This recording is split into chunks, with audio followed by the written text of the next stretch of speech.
Good evening, everyone. Welcome back to my Twitch channel. We're going to be streaming more Thrones tonight. After a long day with the World Cup, we have one last video for you. And this is going to be the final of the current Champions of Westeros season, which is Winter 2023. And joining me tonight is Nico. Good evening.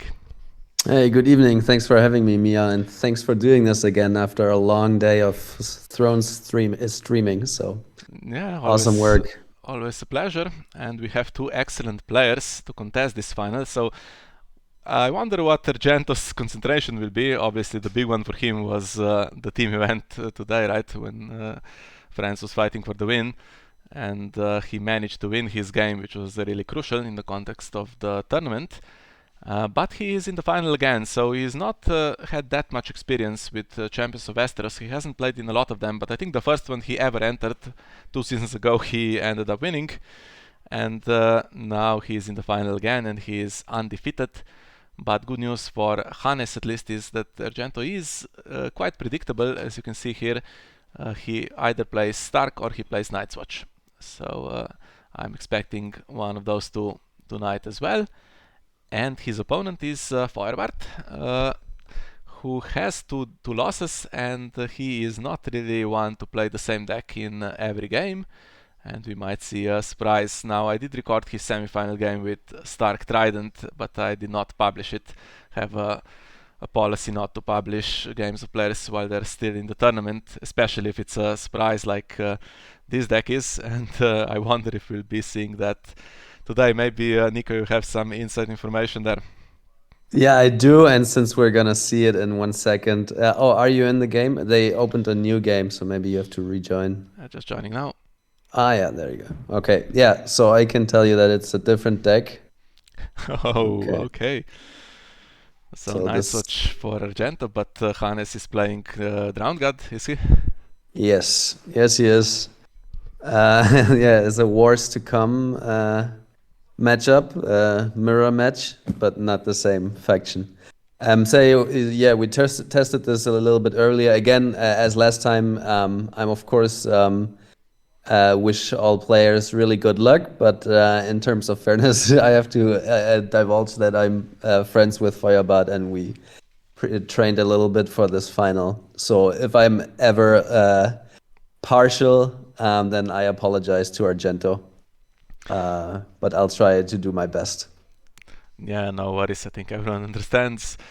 And in terms of the matchup, so it's an unusual agenda for Night's Watch. I'm not really sure what the plan is. Is it a wall defense deck? I would expect so, right? Yeah, I mean, honestly, I think he does play some Night's Watch big guys. So it might be that. I think the Wars agenda is pretty interesting for that kind of deck as well, because it's basically, if you have a strong core deck, then I think the Wars agenda just gives you some really nice flexibility by adding those 3 extra plots that can give you some utility. But it might be builders. I mean, he's an expert builders player, so it might be that. Yeah, and then Drowned God, of course, wins power very passively. Doesn't need to push challenges through against a builder's board. And that could be good for Hannes. On the other hand, of course, there will be milks. Yeah, there's milks, probably. I mean, Argento, as far as I know, doesn't play a lot of negative cards, but with builders, he does play milks, as far as I know. I think we'll know in a second what they're playing. Or at least, like, for Feuerbart we know, but for Argento. Yeah, and I think the Drowned God, like Hannes' thinking was that this was gonna be his best overall, his best matchup, his best chances against what he saw as likely decks for Argento, and we see that it's gonna be builders for Argento. So this is gonna be interesting. So Greyjoy winning dominance for the rest of time now with both locations, and Night's Watch, well, defending the wall right from the start, which means it will be gaining 2 each round. And with wars, you can have some passive power as well. Maybe that's not the type of deck that plays it, but a lot of the wars decks do play those winter festivals and heads on spikes, especially since it doesn't give prize away. Yeah, this looks like pretty good setups. We'll see what they have in hand, but this looks like pretty good setups. In our matches, I think the wall was really important. Otherwise, Hannes's deck is quite quick in generating power if you don't disrupt all the shenanigans that they can do. So the wall was really important to keep pace. But yeah, Argento is just infinitely more expert at builders than I am, so he might be able to squeeze a lot, or he's sure to be able to squeeze a lot more out of this deck. And I played his World Cup version, I think, or some version of his deck that was different. I forget the agenda, but it wasn't the Wars to Come, and I definitely didn't have this plot as far as I remember. So I'm looking forward to see what he will pull out of his head. Yeah, it's interesting. Hannes asked me a couple of days ago whether I would play some builders against him, and I didn't have time at the time and forgot about it. But looks like he was guessing well in advance that this would happen, and it was a good guess. Yeah, and this is a really, really good first round, or basically a set of cards in his hand for Hannes. Aaron does a lot of work in his deck. So he has that, and he has basically, as you said, dominance guaranteed here. So this looks quite good for him, at least in terms of the cards that he was able to draw. Yeah, so maybe Night's Watch needs to play this a little bit differently. So, okay, Night's Watch Builders is ridiculous on power, right? So that's the one icon where Drowned God characters can also attack, but against Builders it's difficult to push it through. And the military icons almost non-existent in Drowned God. And on the other side, you could try to get free power with that, since the opponent is not opposing, but then you're putting cards in the death pile, which is a really bad idea. Yeah, we'll see how Argento plays it, but usually I think it's a very dangerous idea to put any do any military challenges unless you gain a lot of power. If you have a lot of renowned characters, any way to gain a lot of power, or kill, put a sword or any location hate cards that work through military challenges, then it might be a good idea. But just for the one free power, I don't know if it's worth it. Okay, so straightforward plan here. Attack with the two challenges to force defenders to nil. Doesn't bother. Yeah, I think in this round it's pretty much the same for him. If he swings back with power, he gets the same amount, and he gets more cards. So I guess this makes sense for him as a plan.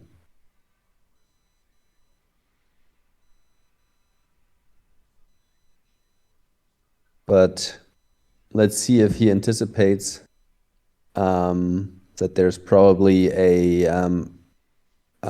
what's the proselyte, I think it's called, the shadow put in play by killing a character card. So Hannes will actually be able to defend the power challenge if he wants to, but maybe he's more interested in defending the intrigue challenge that is coming now. Here we go. Okay, so killing Old Grey Gull, who does have the Ironborn trait, so he can be put back into play with Aaron Emher. Yeah. The other option always is Drowned Prophet, since he gives you an additional card in that pile.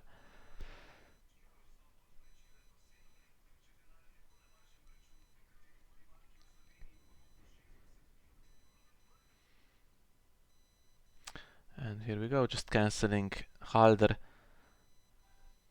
Cancel, not that impactful, but you just want this in the death pile immediately, right?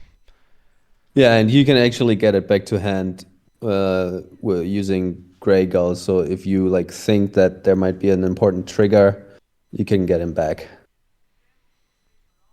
Yeah, and I think it might the engine could start right now if the Fanatic comes back, gives the Drowned Disciple a power in the Challengers phase, then another one in Dominance for Aaron Damher. Problem is you're stacking power on some characters and we don't know exactly what the resets are. Wars has a lot of options, right? So you do put it in if you can. Yeah, I would guess that Argento does not run Vala Morgulis because builders tend to not have a whole lot of saves. But he almost always plays with pointy ends, so I'm pretty sure that he runs that one.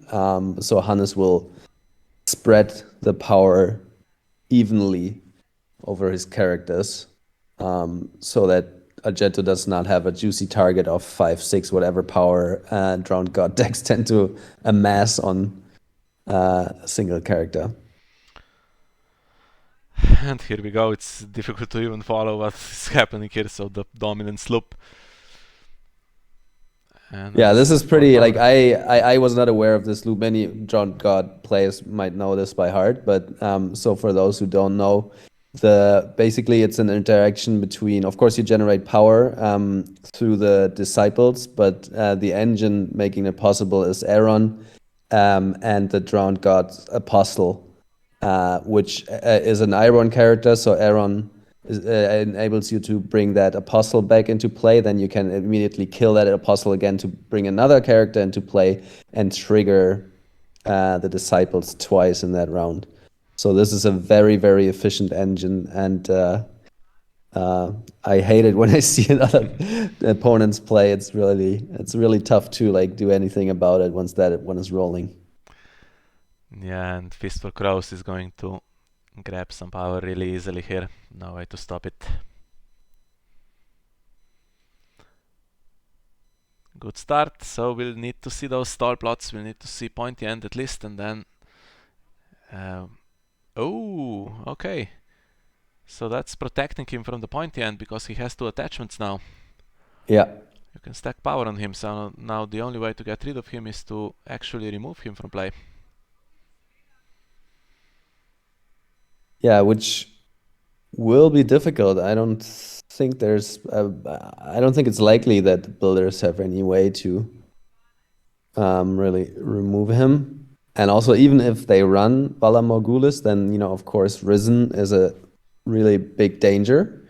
So if you put all your eggs in that basket and then there's a Risen in hand, then you're really screwed. So I would assume that that's not really an option unless you're very sure that Risen is not in hand.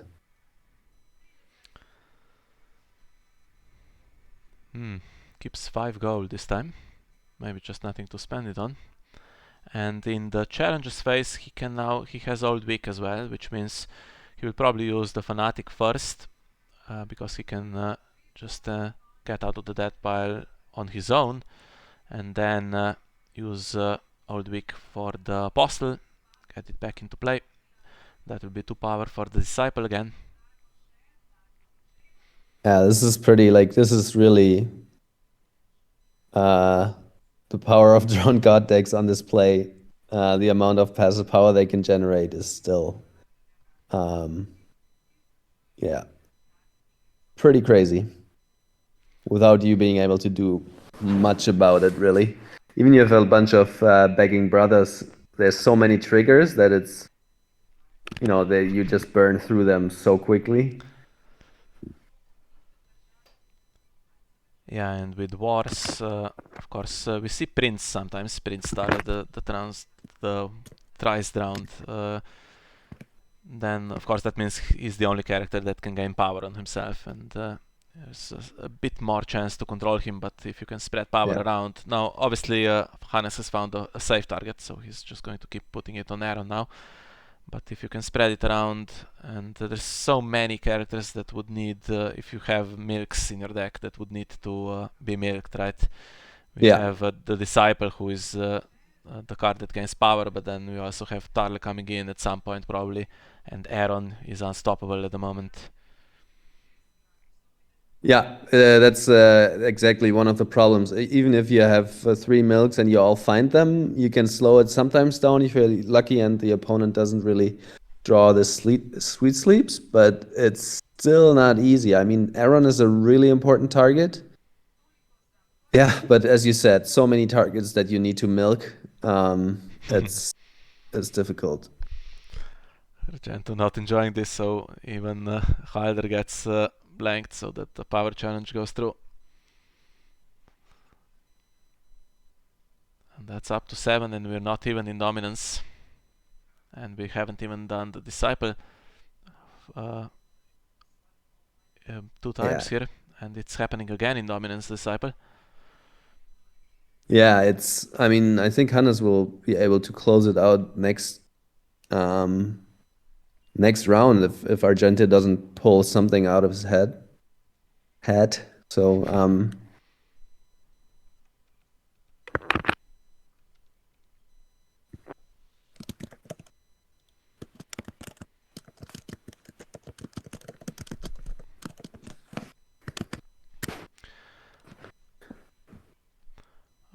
okay, so we have Zini joining us as well.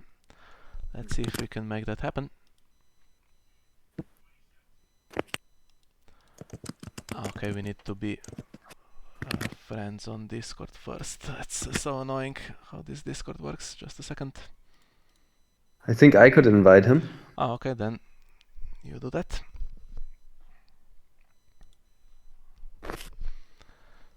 No, what? Oh. Okay.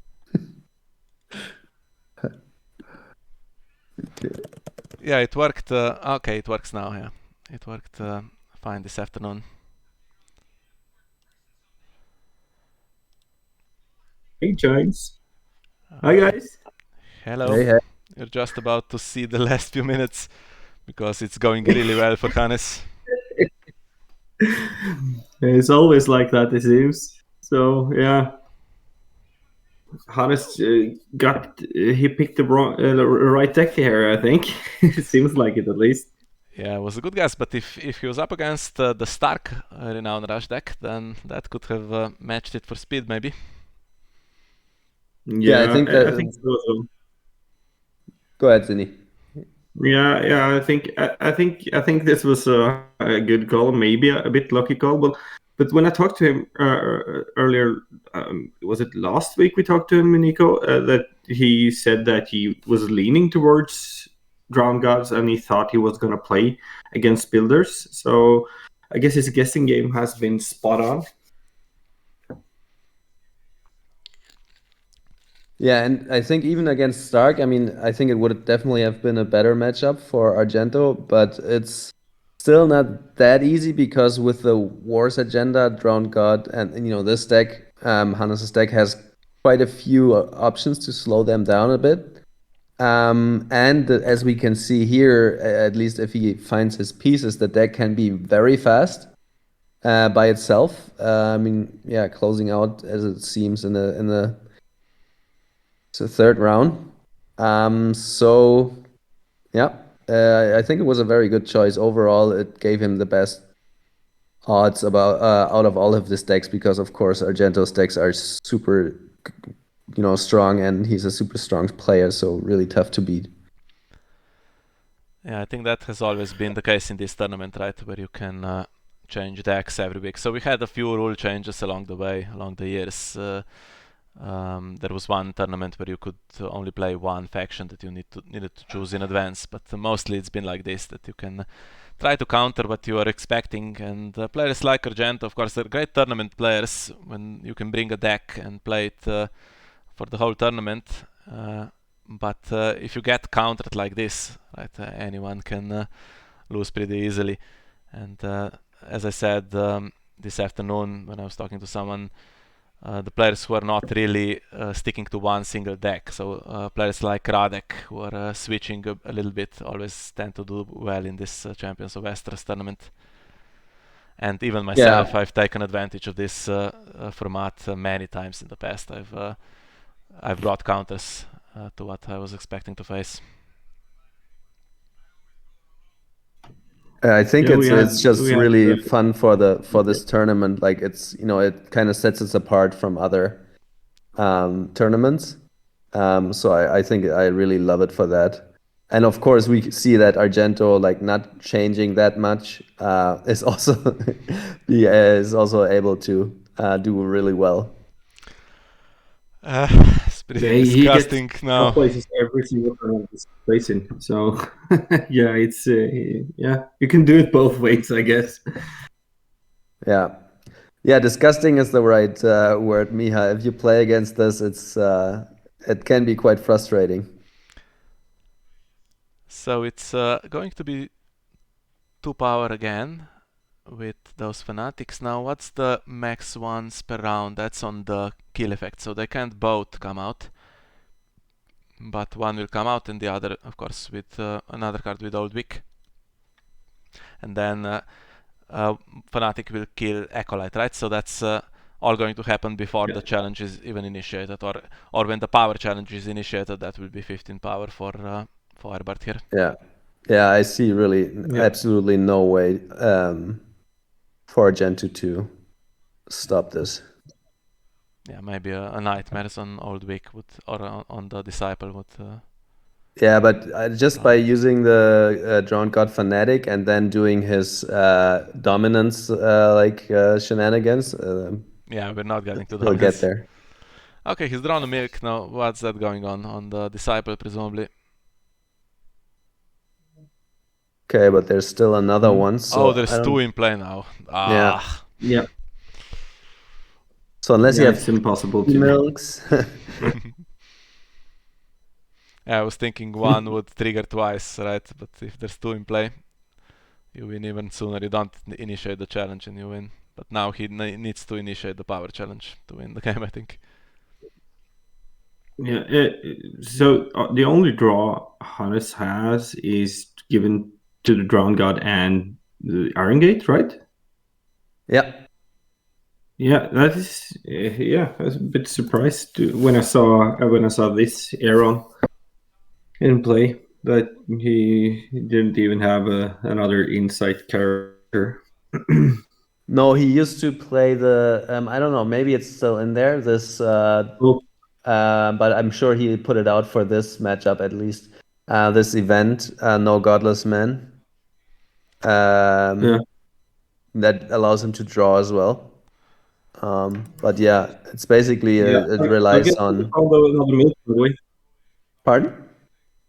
Argento found another milk. Oh yeah. He can milk the other one, but Hannes has an action. Yeah. Yeah, sorry. Didn't mean to interrupt you.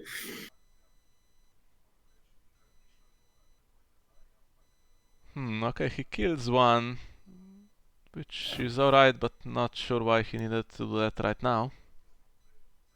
Well, he'll bring it back in... because it's the top character now, right? Yeah. Yeah, so even though Argento was able to do everything possible to actually come up with answers, it's just not enough. And the milks don't really stick on the characters either, unless you milk Tarl or Aaron, for which Hannes has the sweet sleep. So it's a good deck.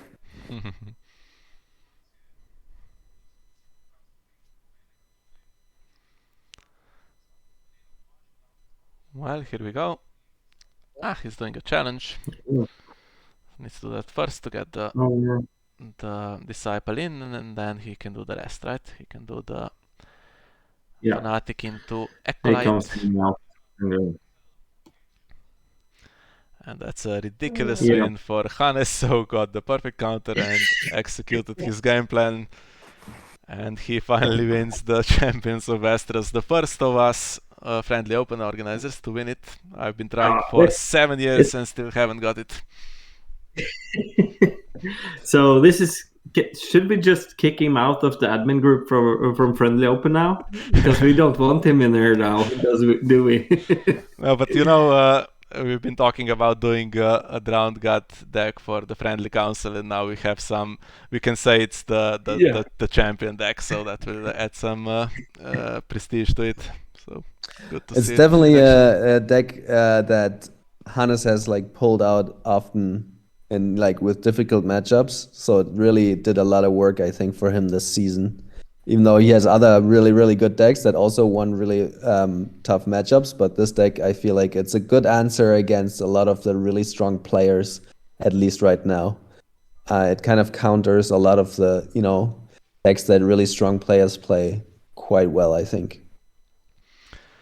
And we have comments in the chat. So how is Old Town Septon restricted and not this? Well, Drowned God not really winning much, but bringing it to a single game as a counter, still really strong. And okay, so that's all we have. We can check if maybe Hannes wants to talk to us after the final. He said he was probably up for joining. But maybe he has to like answer some congratulations first. Okay, then we can have a little look at the stats and stuff like that.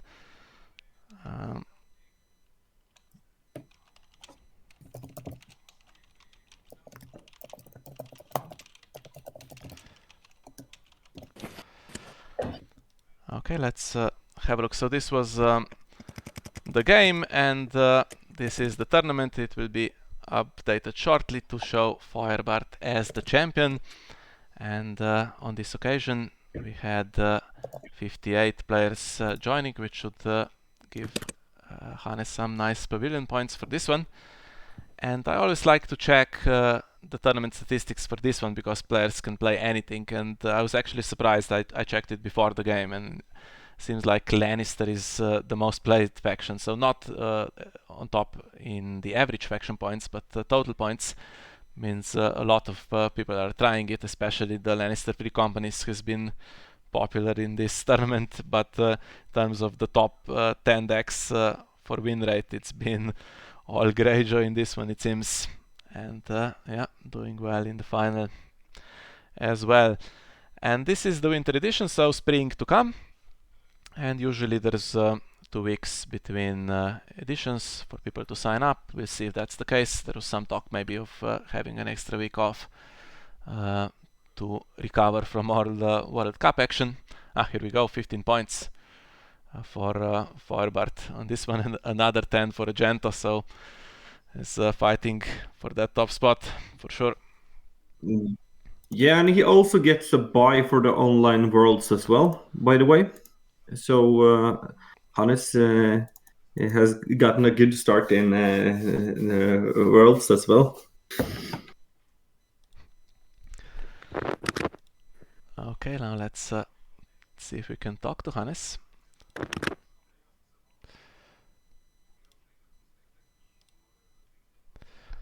Can you hear us, Hannes?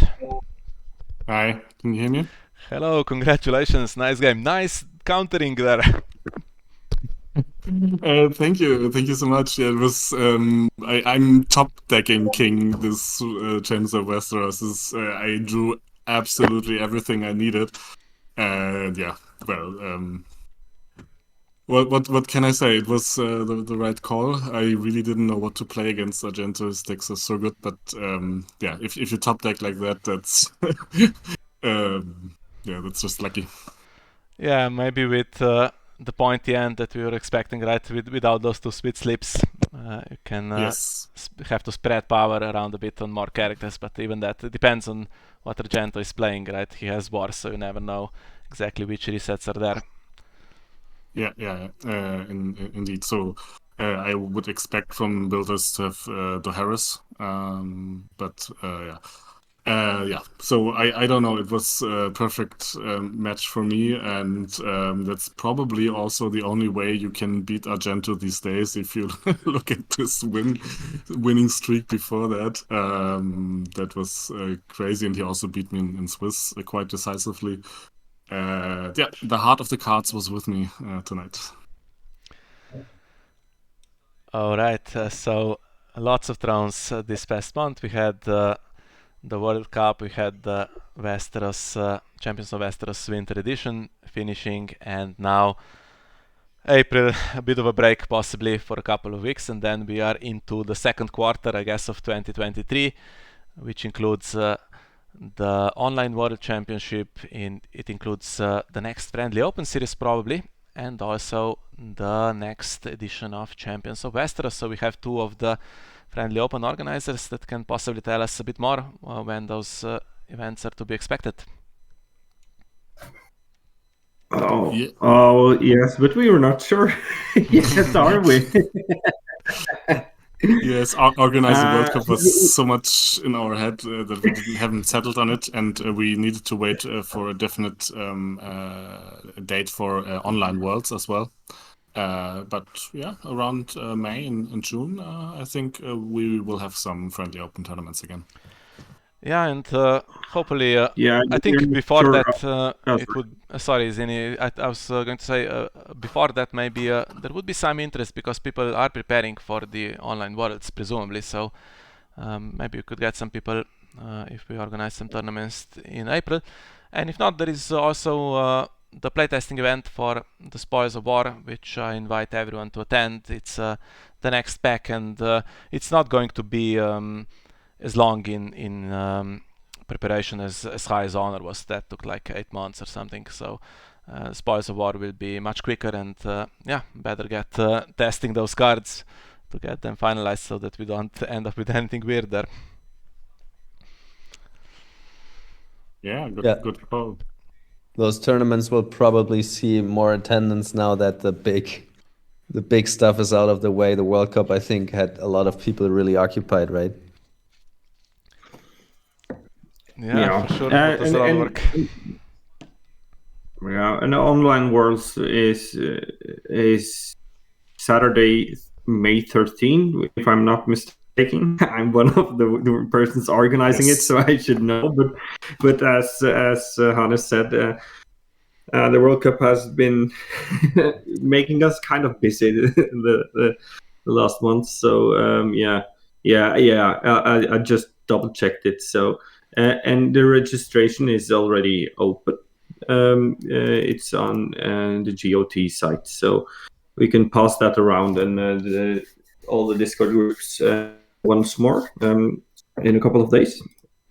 So so that's the one we got like closed down now that we know is going to happen and know the dates of, and Friendly Opens and Champions of Westeros is going to be Champions of Westeros.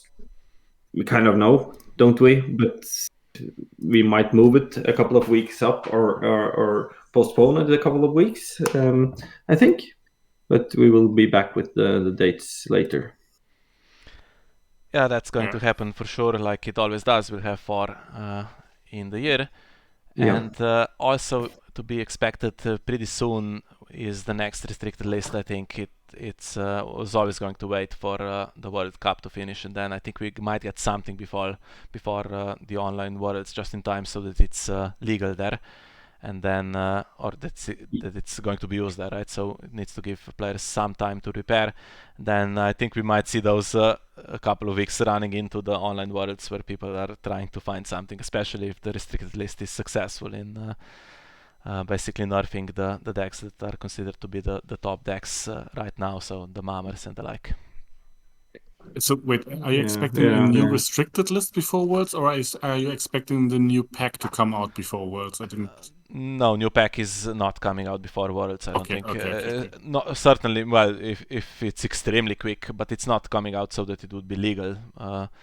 But the restricted list, I think it's not official, and I have nothing to do with that, but there are rumors, and I think it would be logical, right? I think we are all kind of expecting it in April.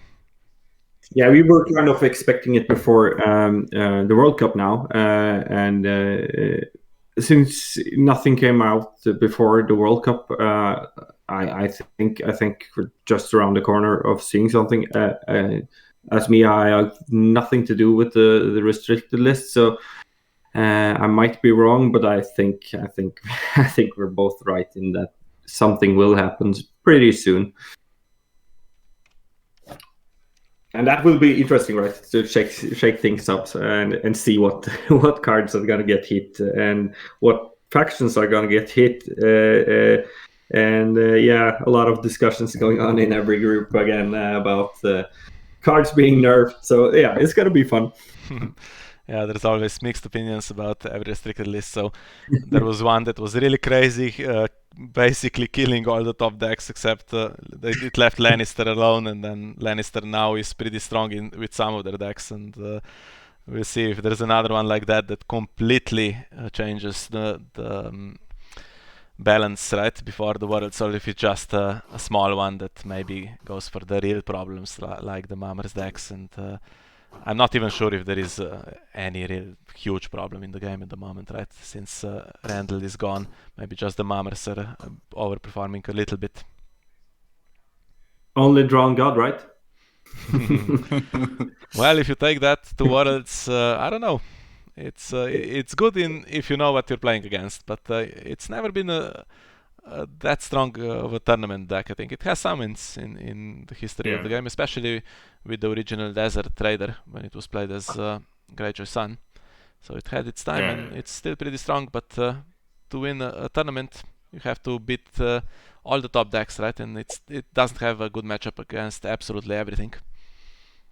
Yeah, that's true. No, I mean, I played it actually in Starlek, and I did okay, but I didn't make the cut. So I think if I had drawn cards like this every round, then I might have made it to the cut. And then it looks like it's totally crazy imbalanced. But in many games, it does not run like this. And yeah, and then you have a tough time. And then it's a decent deck, but not extraordinary.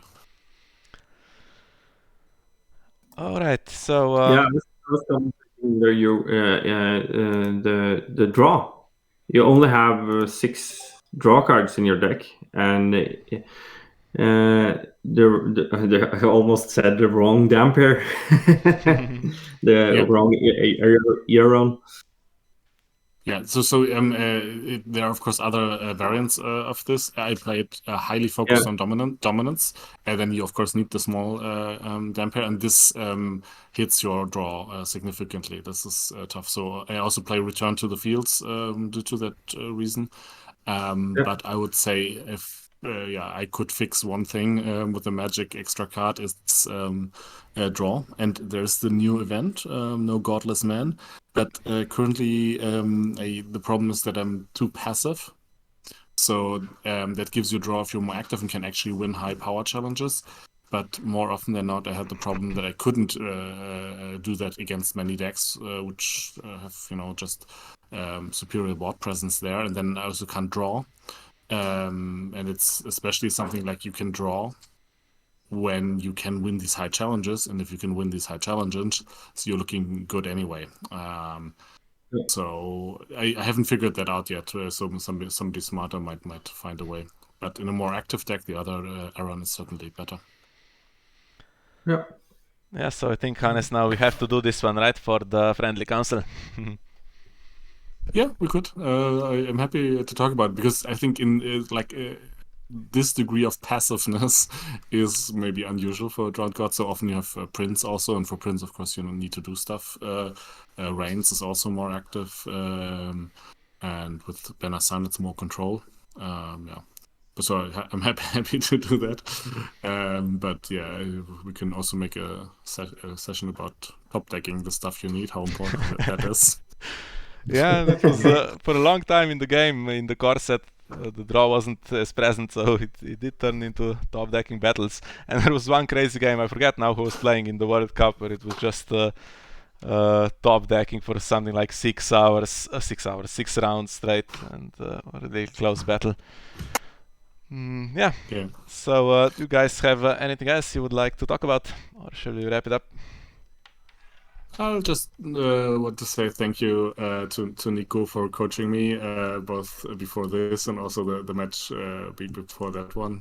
That helped really a lot to think about what to play, and maybe some good thoughts brought me the luck I needed to draw the right cards. So thanks for that, Nico.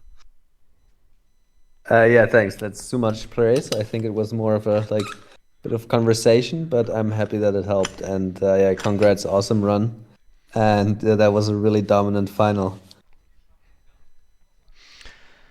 All right, so thank you everyone for doing this with me. So I've had problems convincing people to join me on stream recently, but now for the final of the World Cup and for this one we did get a few of you guys in, so always very much appreciated. So thank you all for joining. Thank you for hosting, man. All right. Yeah, thanks for putting in all the hard work. I think people really appreciate it. Yeah, absolutely, my pleasure. So we'll take a few weeks off and then hopefully we are back with some Thrones action. So to all of our viewers, thank you for joining us once again for some Thrones, and we'll see you next time. Have a good night. Thank you. Bye bye.